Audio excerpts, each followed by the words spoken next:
Welcome to podcasts recorded live at the Center for Spiritual Living in Portland, Oregon. We have many programs, classes, and workshops developed just for our online audience.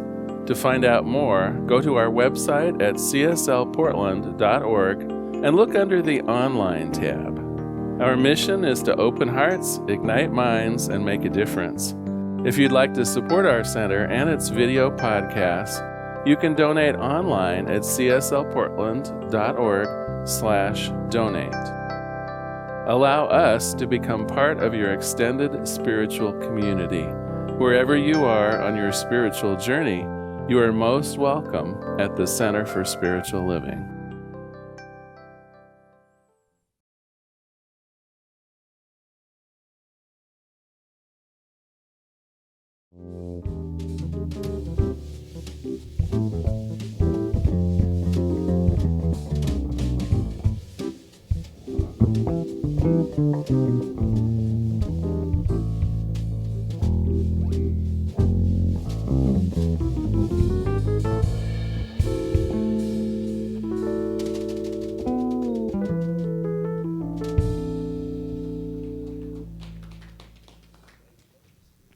Good morning.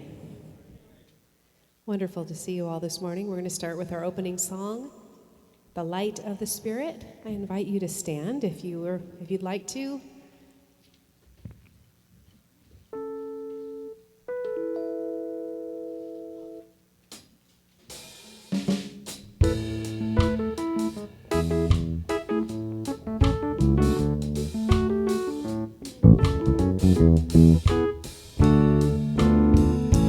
May the light of the Spirit shine on me.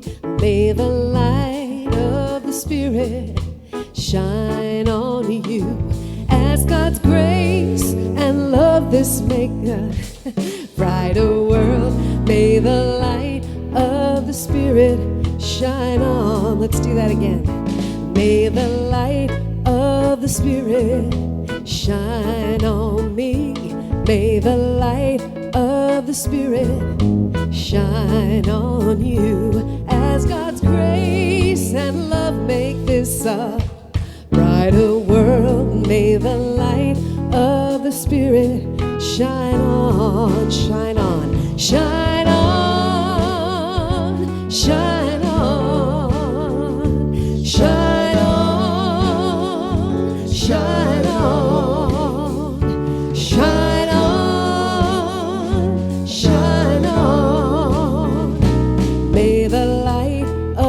Spirit shine on. May the light of the Spirit shine on me. May the light of the Spirit shine on you. As God's grace and love make this a brighter world. May the light of the Spirit shine on, shine on, shine on. Shine on, shine on, shine on, shine on, shine on. May the light of the Spirit shine on, shine on, shine on, shine on, shine on, shine on. Shine on. May the light of the Spirit shine on. May the light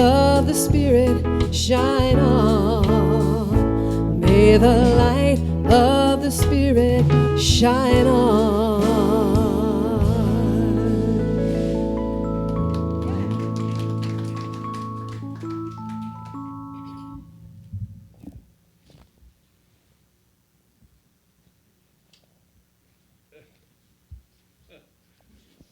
Good morning and welcome to the Portland Center for Spiritual Living, and welcome to our Facebook Live friends.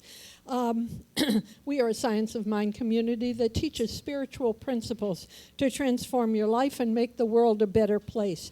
Wherever you are on your spiritual journey, you are welcome here. All we ask is that you stay open to the possibility of changing your entire life simply by changing your mind. My name is Nancy Ashley, licensed practitioner here, part of the Center's ecclesiastical team, and it is my honor to welcome you. If you're new to the Center and here in person, there are welcome packets. On the back table, you've probably already received one, and this gives you some information about who we are, what we stand for, and there's a Science of Mind magazine in here to get you started. For a global audience, I invite you to find out more about us by checking into our website, cslportland.org.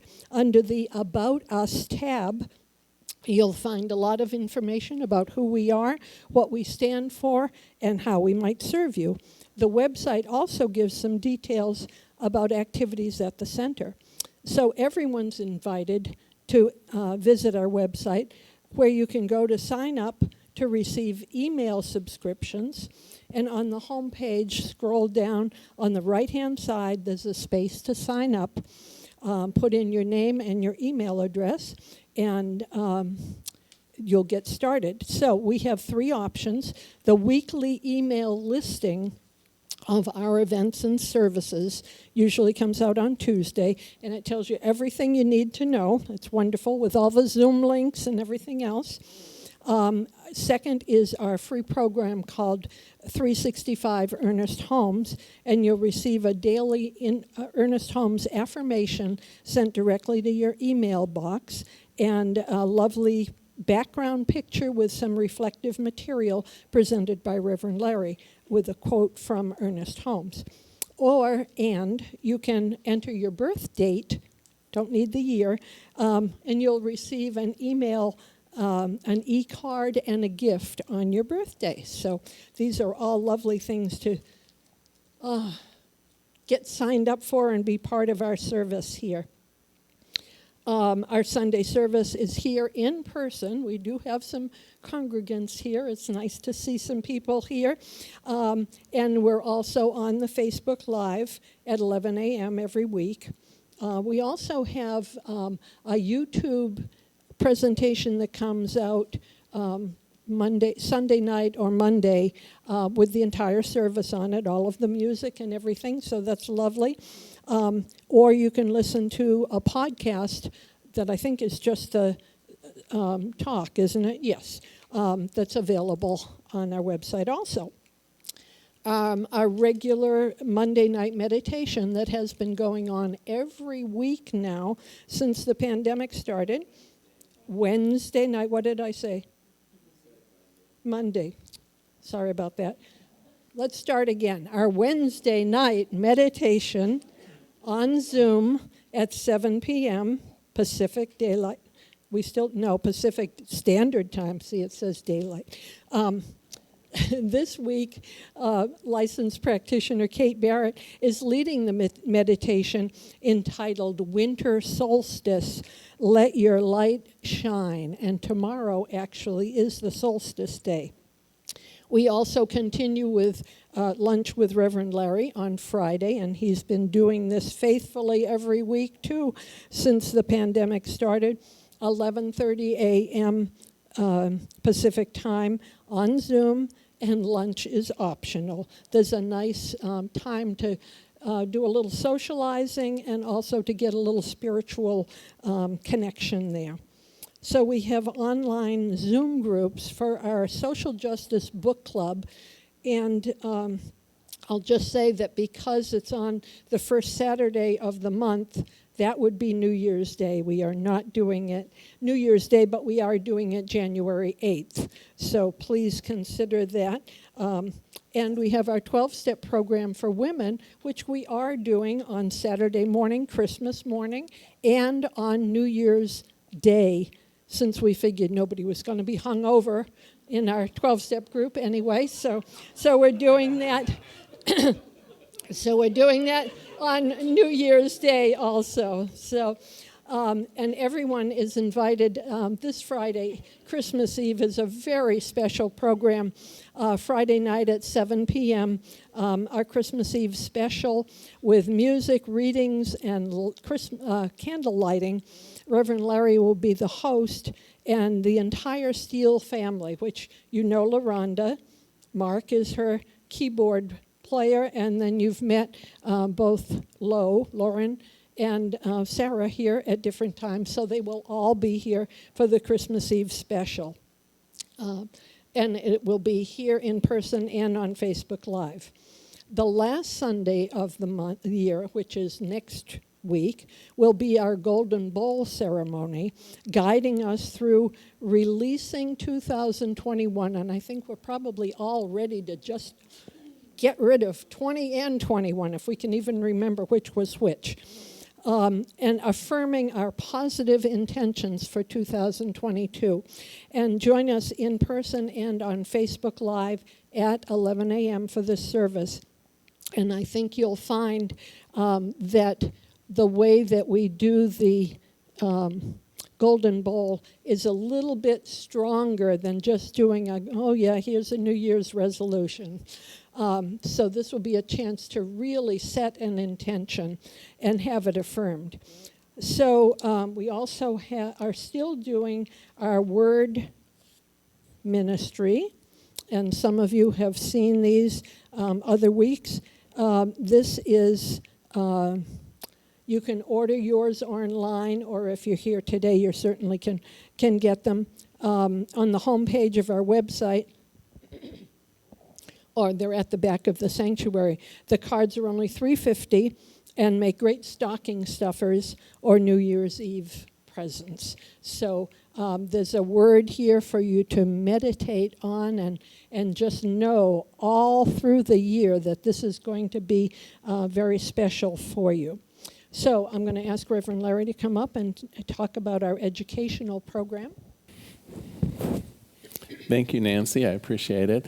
And we do have a full lineup of classes for this winter. And I want to highlight just a couple offerings that are in January, as the first one's coming right up, and you might want to register right away. Registrations are all being done online at cslportland.org. Front page, there's a link for classes and workshops. The first one that I want to talk about, though, is Intentions 2022. Reverend Marilyn Sprague is doing a workshop, a one-day workshop, on how to set intentions that really stick. You're going to explore different areas of your life and will be allowed to set an intention for either your career, for your love life, and so on. They'll be examining different areas of your life, really some practical tools then for making those dreams, those intentions come true. So that's on January 8th from 9 a.m. to 3 p.m., just a one-day workshop. The other one, though, a favorite of mine, I still remember, this is one of the, what do I want to say, the more mature classes that come from CSL in general. I remember taking the Roots class probably 20 years ago, and the reason we still teach it is it's one of the most powerful, one of the best classes that CSL has to offer. So licensed practitioner Kate Barrett is going to be teaching it starting on January 11th. If you ever wondered why Ernest Holmes came up with the things that Ernest Holmes came from, this class will answer that question in spades. In fact, I'll give you a little teaser, something that was revealed, I think in the Science of Mind magazine back in the 50s. Someone asked him what his guiding principles were, and he said, well, they're sitting on my bedside table right now. One is the Bible, and the other is the teachings of Emerson. And so anyway, the Roots class, you're going to learn about Emerson and his influence on Ernest Holmes, some of the other New Thought masters that really were part of formulating Ernest Holmes' philosophy of the science of mind. So that starts on January 8th. It's a 10-week series, I believe. This doesn't say that. I'm sorry. Maybe I need glasses in my dotage here. It's January 11th. Thank you. It's on Tuesday nights. It's 10 weeks starting January 11th. Thank you, Nancy. We like to keep each other honest, don't we? It's a good thing. All right. Thank you anyway. One thing before I go, though, too, I really appreciate everyone in their mask wearing. You know, recently we actually had a potential exposure to COVID here in the sanctuary. And so bless you all for wearing your masks and being safe. I thank you. Thank you. How many people have had Roots class? Anybody? I can guarantee if you did it here, it was with Kate Barrett. I did it in 2005, and she's done it every single year since then. She's the only one that teaches it. She's fabulous. So if you haven't had it, or if you want to take it again, Kate's the one to talk to. She's our Emma Curtis Hopkins specialist here. So, okay, our flowers always are beautiful. They're around the sanctuary here from courtesy of Kat Jacobs. Thank you, Kat. Our special music is by special guest Lauri Jones, although she's practically a regular here now. And our friends band, thank you. Today's message is A Room with a View. I think I've heard that before. Isn't there a movie by that name? Yes, with Reverend Larry. And I'm going to just say one more thing. There happens to be a birthday here today by our esteemed Reverend. And we won't say how old, even if he does need glasses now. So sit back and relax, because we know that somewhere between the music, the meditation, and the message is exactly what your heart came to receive.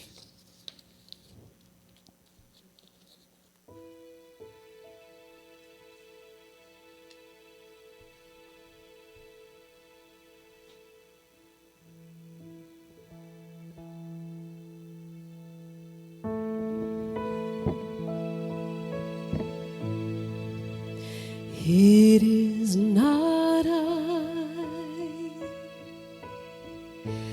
but the Spirit within, who does these things. I see before me. It is not but the Spirit within.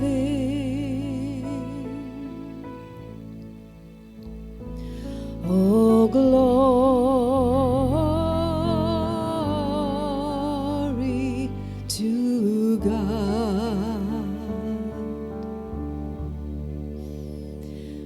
Oh, glory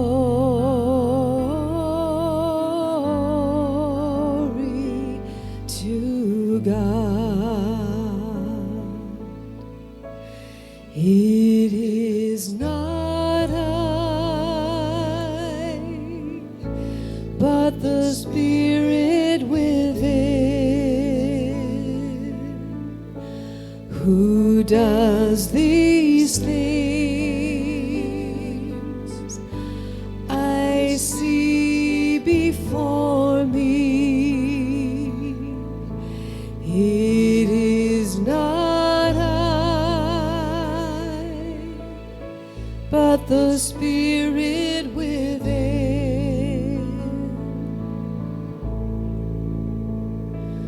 Oh, glory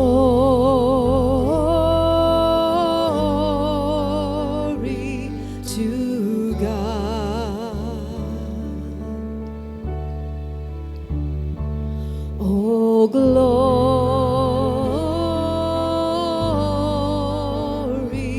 to God. It is not I, but the Spirit within, who does these things. I see before me. It is not I, but the Spirit within,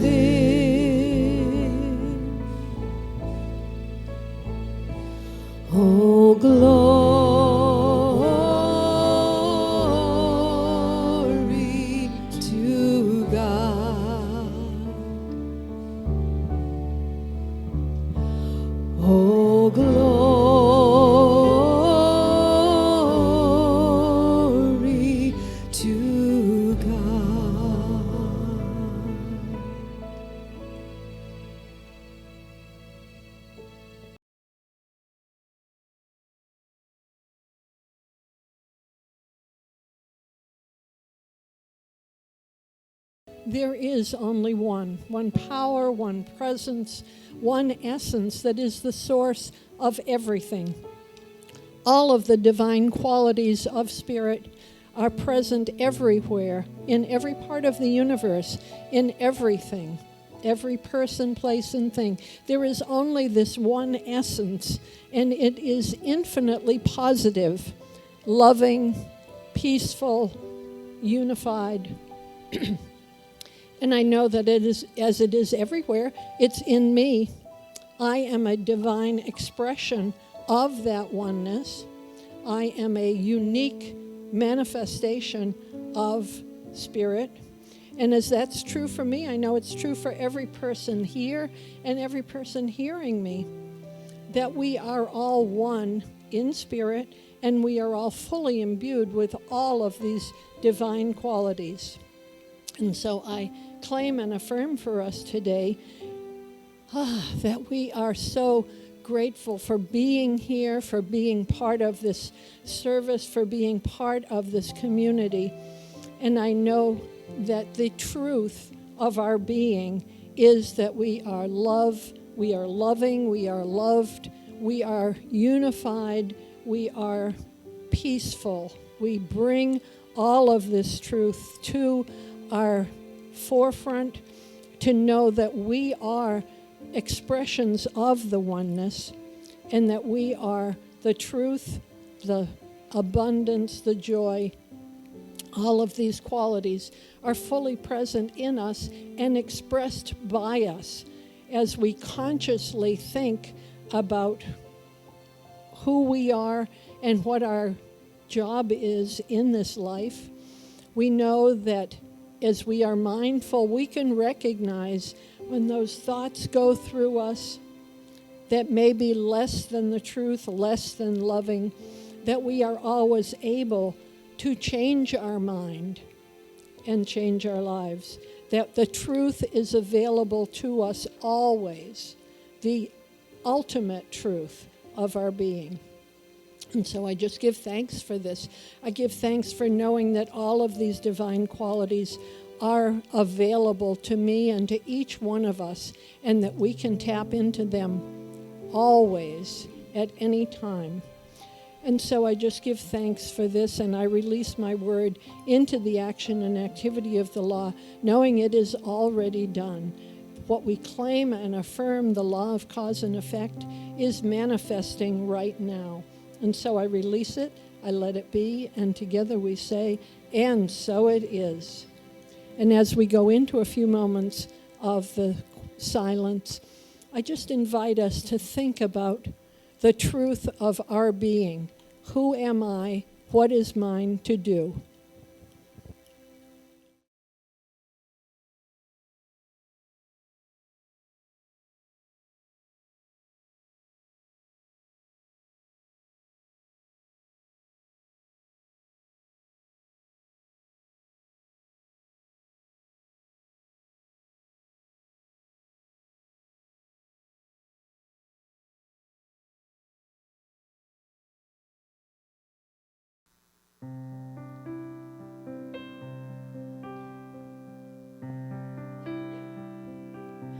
You're an unconfirmed rumor, a shadow in the dark. You're a shining light for millions, but I just can't find the spark. And lately I've been thinking about you as I stand outside your door. Is there anyone in that manger who could help me anymore? And all I want for Christmas is to truly believe that it's your voice that soothes my worries when my faith's in need. You're a hand to hold when my soul gets cold and it's much too dark to see. If anyone could love me, they say it's you who will love me this night on Christmas Eve.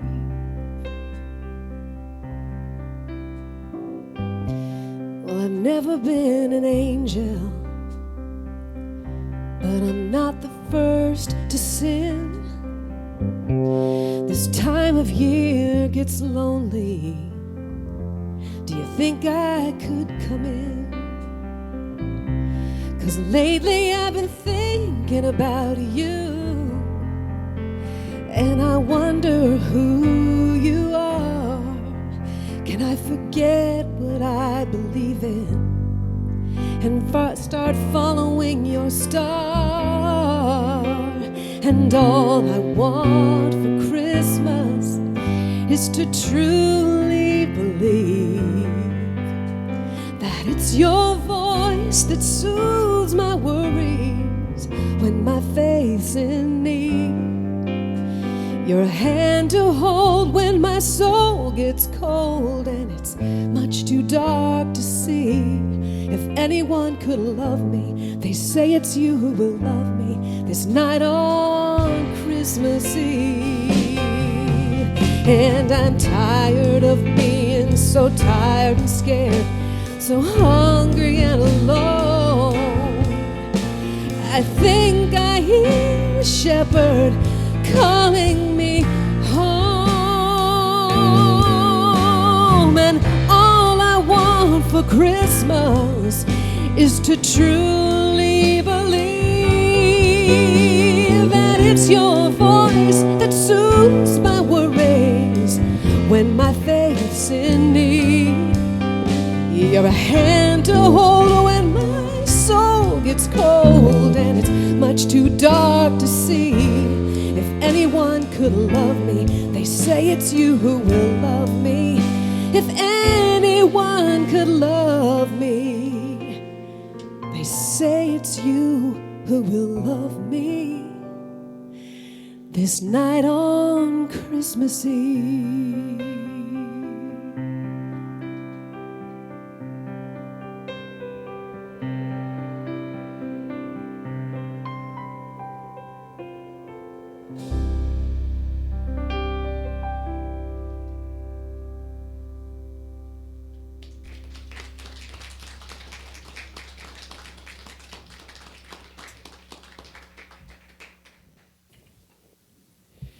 Thank you so much, Lauri. Happy Sunday, everyone. So it is true, it's my birthday. I got a text message this morning at 7 asking me what I was going to do special on my birthday. And I said, today I plan to only do the things I love the best, and I only plan to hang out with the people that mean the most to me. Thank you for being here today. I really do love this. I hope you don't mind me taking pleasure in my job.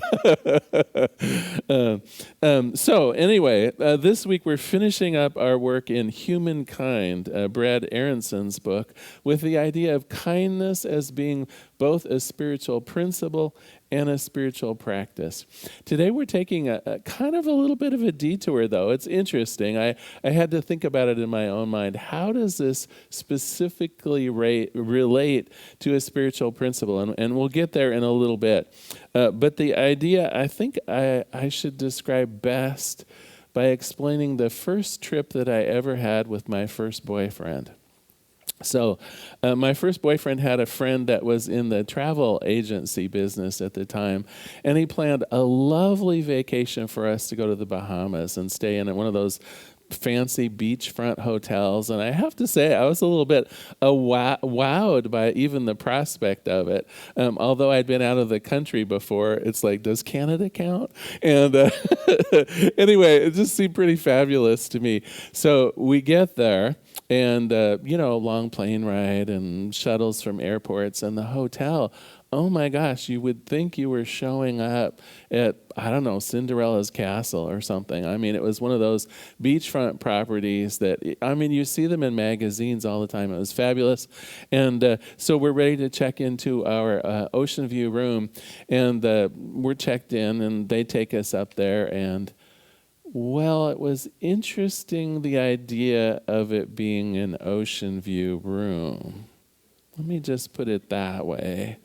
So there were kind of two towers in this magnificent place, And then there was this kind of stubby little building in between the two towers. And so if you think, if you think of two giant dominoes and you're sort of in the middle and the beach is down there, you kind of had an ocean view.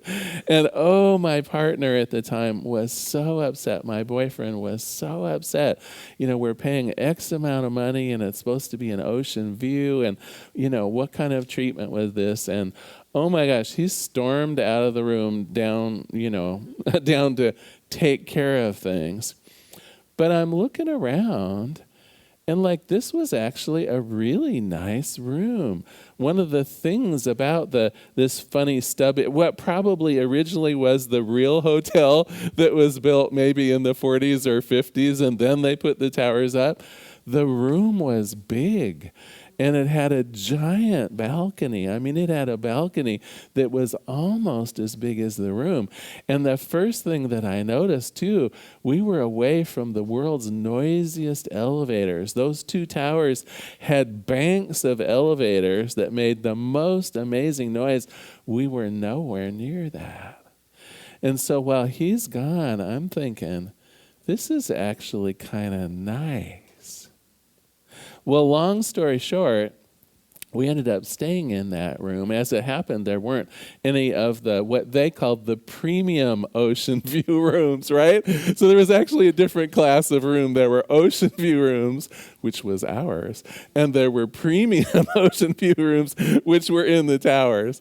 And so I got to tell you, though, after being there for about 10 days, we lucked out. For one thing, how much we were in our room while we're in the Bahamas anyway. Think about it. We were out in the ocean, we were at the beach, we were on cruises. It was really the best deal. Now I ask you, how often has it been that your initial reaction to a set of facts leads you in one direction, only to discover that there's a very different story that you can tell about exactly the same set of facts? And the reason I think that this particular section of the book is so important to us right now is, are not we presented with an interesting set of facts about what's going on in the world?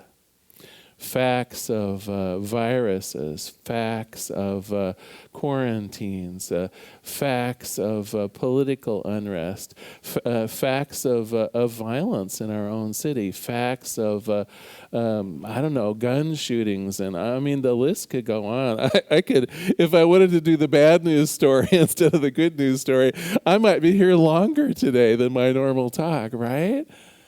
But is it really the facts, or is it the story we tell about the facts that are important? I want you to think about that for a moment. Because what were the facts in the case of our room with a view? Well, the facts were simply that we checked into a place where we had a different set of expectations than what we had actually paid for. Now, that's the only fact. Now, initially, my boyfriend at the time, totally outraged.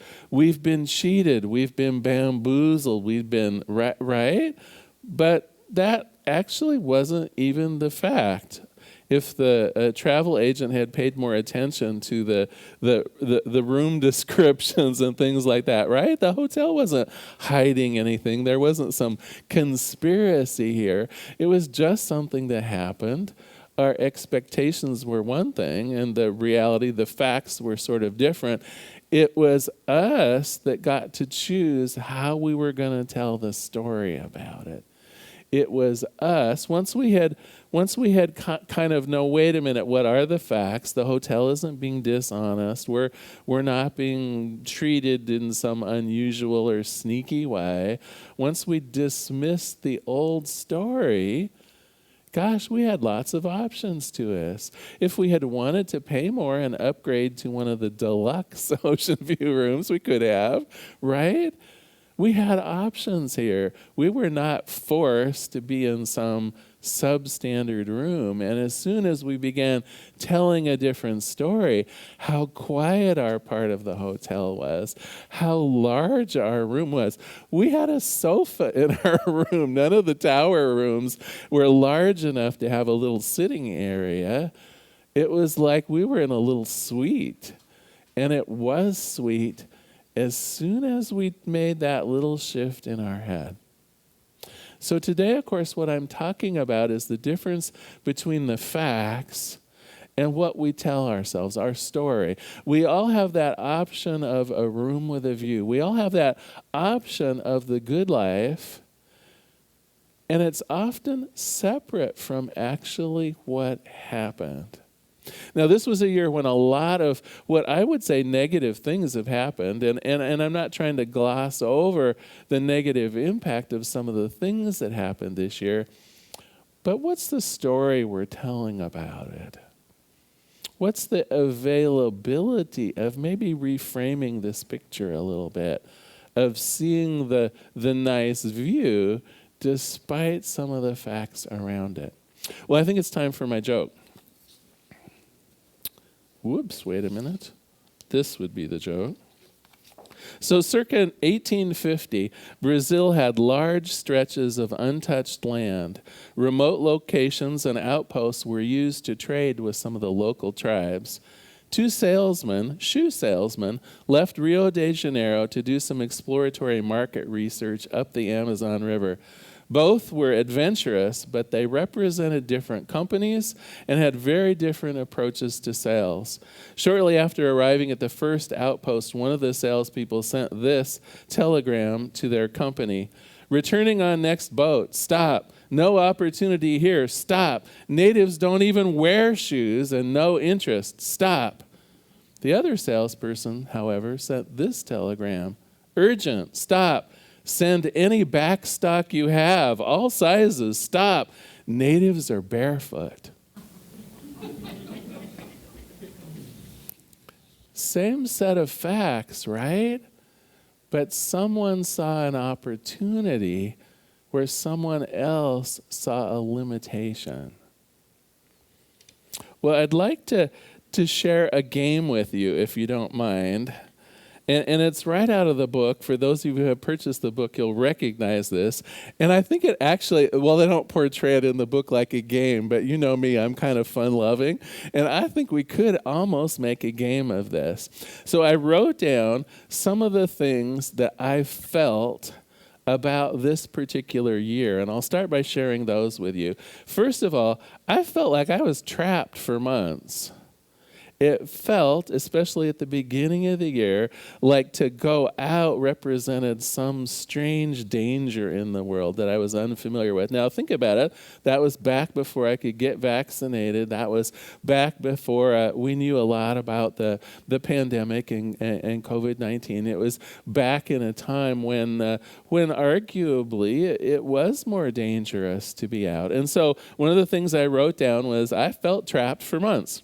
The second thing had to do with politics. I wrote that 2021 was the year when politics was so crazy and unacceptable that I had to consider moving to a foreign country. And so laugh with me. But yes, I actually looked up, I have to admit, what the entrance requirements if I wanted to move to, well, New Zealand sounded really dreamy. And so I was looking at New Zealand. Laugh with me, I know. I love being an American, and I think it was probably a crazy idea. But nonetheless, I actually spent probably about a week off and on looking at the idea of retiring abroad. This was also the year I made do with new and weird things because my favorite places and my favorite things were not available. Again, if you look back to the beginning of the pandemic, a lot of the stores were, because of supply chain issues and things like that, I wasn't getting a lot of the stuff I was used to, and I wasn't able to hang out with a lot of the people I like to hang out with. The center here was closed for a good part of the year, and so on. And then finally, another summary of last year, this last year that really bugged me. This was the year we canceled so many plans with loved ones. And I have to say, basically, including Christmas this year, too, in terms of family and friends. We're not having a big Christmas at our house. Now, you'll see where I'm going with this. These were my pronouncements around the facts. But first of all, were they really the facts, or was it more a story I told? And second of all, it leads up to the game. So the game is called the have to game. And it's a game you can play anytime you find yourself running into a more negative frame, or you're telling a negative story about something that happened. So the first thing that you have to do, you simply change your pronouncement, your negative observation. First of all, turn it into a have to. So I did that. I said, this year I had to stay in my house for months. And I said, this year I had to consider moving to a foreign country. And this year, I had to make do with substandard places and things. And this year, we had to cancel Christmas with family. So the first thing, just, be bold, be pugnacious about it. I was forced to do these things against my will. And then the have to game is simply to replace the have to with different words. More positive words. And honestly, you only have to change just a couple words in the sentence. The easiest ones to do are get to or choose to. And think for a minute about the difference there. Of course, get to implies that maybe you're liking it. Now, I don't want you to lie to yourself. This isn't about being Pollyanna and lying about things.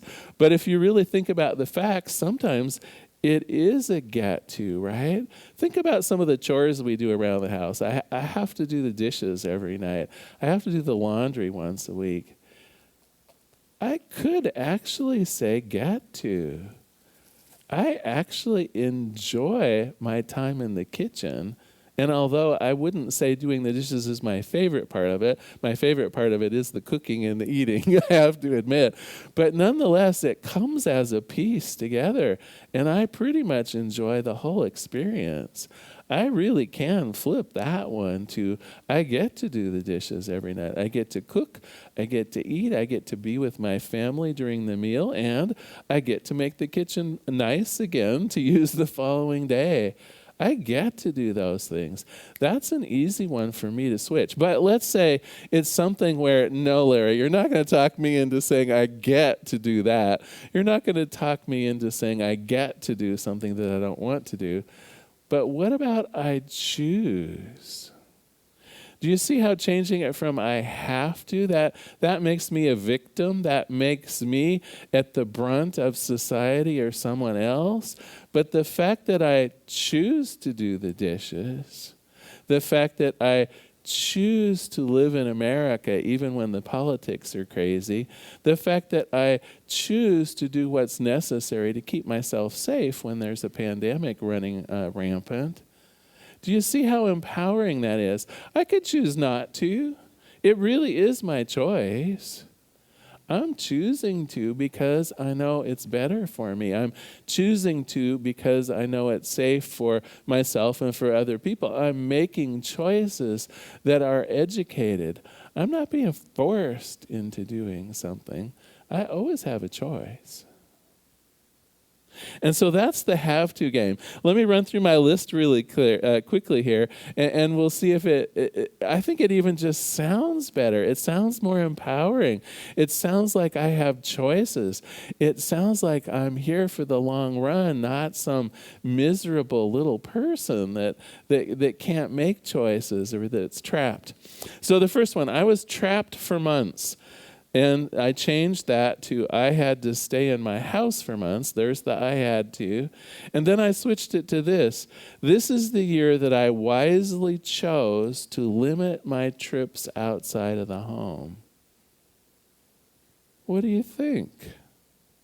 This is the year that I wisely chose to limit my trips outside of the home. Makes me sound smart, don't you think? It takes the edge off of that feeling of being trapped in my home. It's almost something I could say with some pride. I figured out all of the risk variables, and before I could get vaccinated, it was a wise thing to do. I like that. The next one, the year when politics went so crazy and unacceptable that I had to consider moving to a foreign country. How about this one? The year that I had fun investigating living outside of the U.S. It was fun, actually. If you've never done it, look up expat on Google, and there are a whole bunch of websites telling you how to do it and the best places to. I swear, even if you have no intention of ever leaving the United States, looking that up on the website and seeing how some people are living out in the world, it was interesting and exciting and kind of fun. So this is the year that I had fun investigating living outside of the U.S. The next one, the year that I had to make do with substandard places and things, right? Here's how I chose this one. This is the year that I chose to try new places and new things and discovered a couple of real gems. So all my favorite restaurants were closed for most of the year. I found some incredible takeout places I had never tried before. I went to our own website, cslportland.org, and we have a section on social justice, and in there are all of the minority and women-owned businesses in the local Portland metro area. I went to all the Black-owned takeout places, and oh my God, I had some fabulous food that I would probably never had sampled if it wasn't for this newness that some of my favorite places were closed for the year. So this is the year I chose to try new places and new things and discovered a few real gems. All right, last one. This is the year we canceled so many plans with loved ones, including Christmas. How about this? This is the year we developed some new Christmas traditions. This is the year that we developed some new Christmas traditions. Now, am I looking forward to actually having Zoom Christmas with family? I am. Of course, it won't be the same as being there in person. But one of the things is the whole family is now getting used to Zoom. And every year there are some people that can't come anyway. Now they can. Now everyone in the family is familiar enough with the remote technology that we will never have to leave anyone out again. Think of the power of this. And it's true, we're not all going to be in someone's house together, but yet we've built some new traditions around it. In fact, Daniel and I, you're going to laugh, he's a little bit of a video game buff. He likes the Dungeon and Dragons-y kinds of video games. We went to Guardian Games the other day, and they have ones that you can do more like a board game. And so we bought one, and Christmas Eve, we're after the service here, of course, we're going to play The Call of Cthulhu all night long on Christmas Eve. I think it's going to be totally fun. It's going to be totally fun. It's something that will be special for just the two of us. I think it'll be delightful. This is the year that we're developing some new Christmas traditions. Well, you can imagine where we're headed with homework tonight, right? Are you willing to play the game for yourself, that have-to game? Because what I know is I hear stories every single day from people that I know and love, just like you, that have created this story. Well, in fact, Nancy, I'll pick on you for just a second. Remember how Nancy, even in the announcement, says, this is the year that we just want to be done with. And you could imagine the bullet points under that, right, of all the things that went wrong. And I'm not disputing the facts. I'm not disputing the facts at all. But I bet you can play the have-to game and change it into choose to, or other ways of phrasing it, that will make this year into something that can be remembered for its positive aspects as well as the things that went wrong. So that's your homework for this week. Play the have-to game and prepare a new, more positive story about this holiday season, about this year, about your experience in the world. And feel free to share it with other people too. Because what I know is when we have a happier story to tell, what does it do? And this, of course, is the whole point of this particular chapter in this book. The whole point of it is when we have a happy story, when we're willing to explore the good things happening, when we tell the story in such a way that even events that were not what we would have chosen are portrayed on their positive light, what happens? Our heart opens and we're willing and able to give and receive kindness. When my boyfriend flew out of that room to go talk to the front desk about our room with a view, right? Was he in a position to be kind? Was he in a position to receive kindness? No, not at all. But when we began to tell a different story, when we went to the front desk a few days later and said, I'm really sorry for blowing up at you. This is actually a nice room. It's got the biggest balconies. It has a nice sitting area in it. We're so sorry. They sent us a gift basket. Our kindness was repaid not when we were pissed off, but when our hearts were open.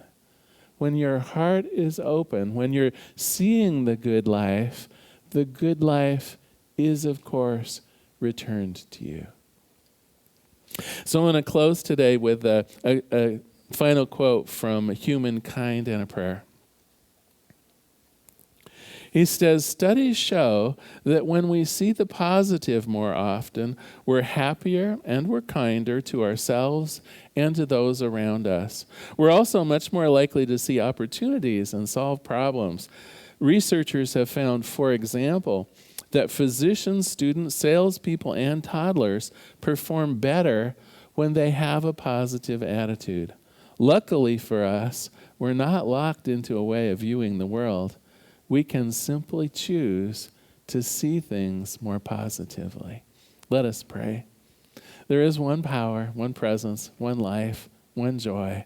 There's only this one thing, and of course it's moving in, around, and through each one of us. That joy of God is our joy. That power of God is our power. That love, that life, that abundance, that sweetness of living, everything that is God is also here in us, as us, moving through us. And so on this day, I claim that more positive outlook, the ability to tell a more positive story, even around issues that seem perplexing or not what we particularly would have chosen or desired. It is our power to tell the story of our lives in a way that has a happy ending and a happy beginning and a happy beginning. Truly, we have the power to make our lives what we choose. And so for this, I give great thanks. For this, I recognize in each one of us that center of co-creation, that our thoughts become things. And in gratitude, I release this prayer into the activity, into the action of the law itself. I let it be. And together we say, and so it is. Thank you so much for being here today. My pleasure to have you here with us. Now is our time of conscious giving. If you're online, you might want to go to our website, cslportland.org/donate. For those of you here in person, I invite you to take your gift or your tithe, whatever it is you've brought to share with us today. If you'd like, you can place it over your heart and just repeat after me. Graciously I give from a place of love, knowing that as I give, so do I richly receive. Would the ushers please begin receiving the gifts?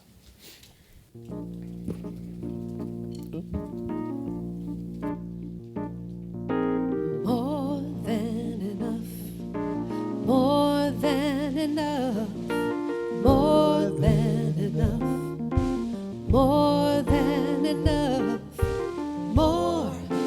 much more, more than enough, more than enough. I am more than enough. I have more than enough. There is more than enough. More, much more, more than enough. More than enough. More than enough. More than enough. More than enough. More, much more, more than enough. More, much more, more than enough.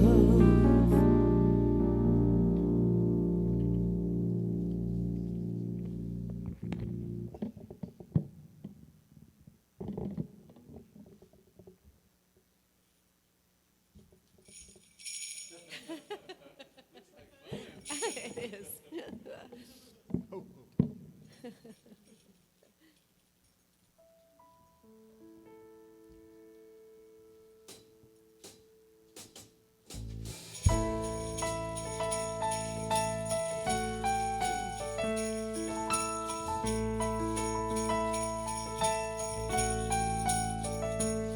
On this cold, dark day of this 12th month, I lift my head looking for the sun. I can't see it, but it's there, it's there.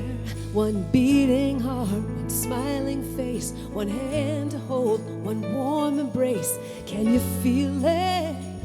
Oh, feel it. The light of love is what we celebrate. Born to all in these holy, holy days. One light of love, manger, menorah, muhindi, all one light, pure light, the light of love,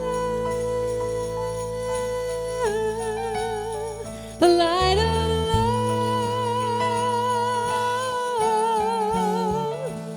all the branches bear the fruitless trees, making way for what's to be. I can't see it, but it's there, it's there.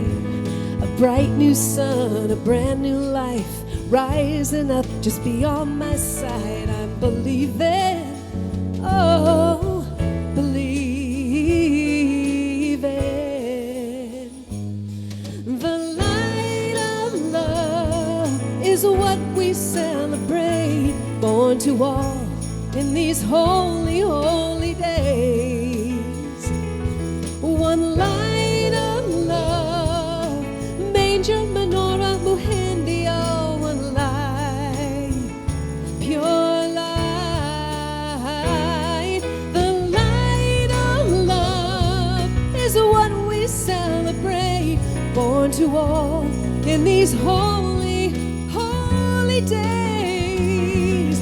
One light of love, manger, menorah, muhindi, all one light, pure light, the light of love,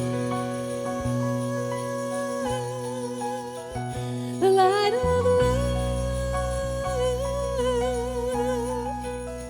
the light of love, the light of love.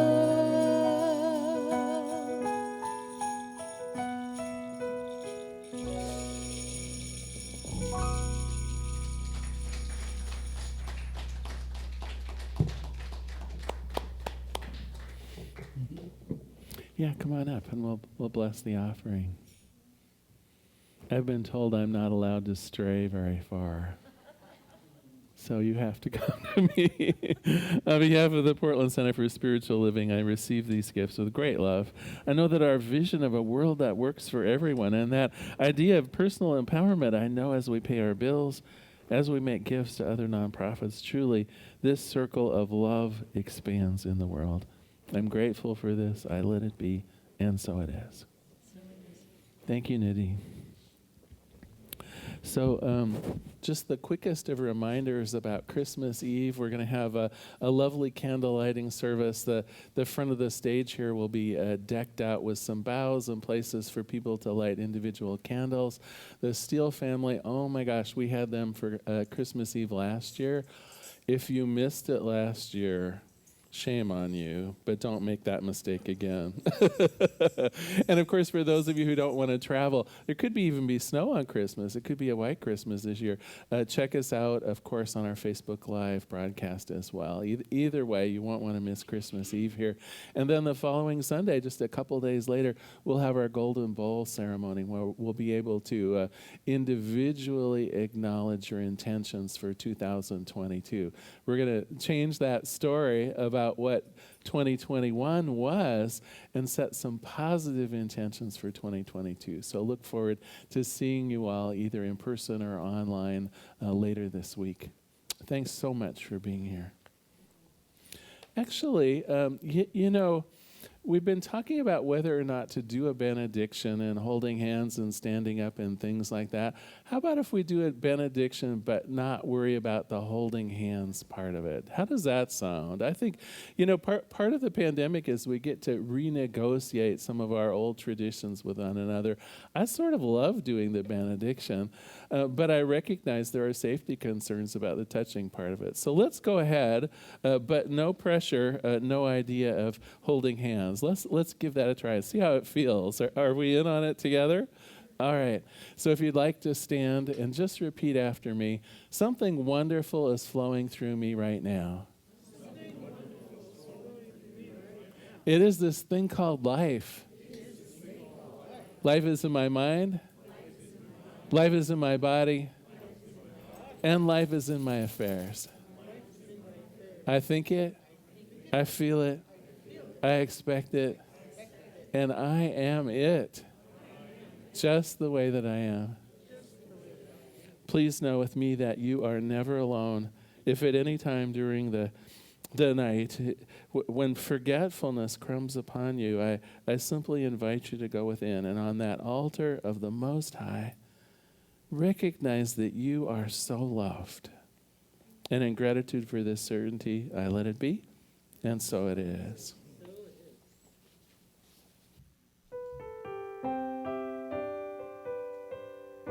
Shall we all sing? Joy to the world.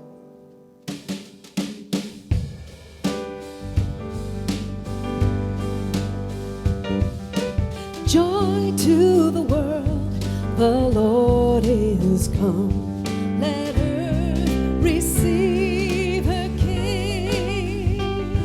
Let every heart prepare him. And heaven and nature sing, and heaven and nature sing, and heaven and nature sing. He rules the world with truth and grace, and makes the nations prove the glories of his righteousness, and wonders of his love, and wonders of his love, and wonders of his love. Should we do the first verse again? Joy to the world, the Lord has come. Let earth receive her King. Let every heart prepare him room. And heaven and nature sing, and heaven and nature sing, and heaven and nature sing.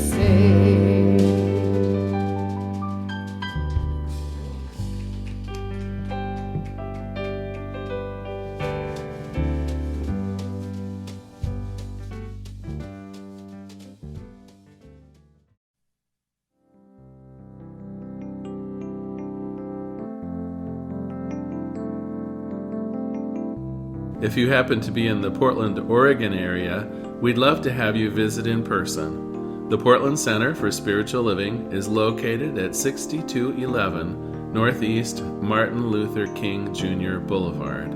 We have inspirational services at 9 a.m. and 11 a.m. every Sunday. We also have many programs, classes, and workshops developed just for our online audience. To find out more, go to our website at cslportland.org and look under the Online tab. We have a variety of content dedicated specifically for our online listeners. Our mission is to open hearts, ignite minds, and make a difference. If you'd like to support our center, you can donate online at cslportland.org/donate. Our website is also the place to learn more about what's going on at the center or to contact us. Allow us to become part of your extended spiritual community. Wherever you are on your spiritual journey, you are most welcome at the Center for Spiritual Living.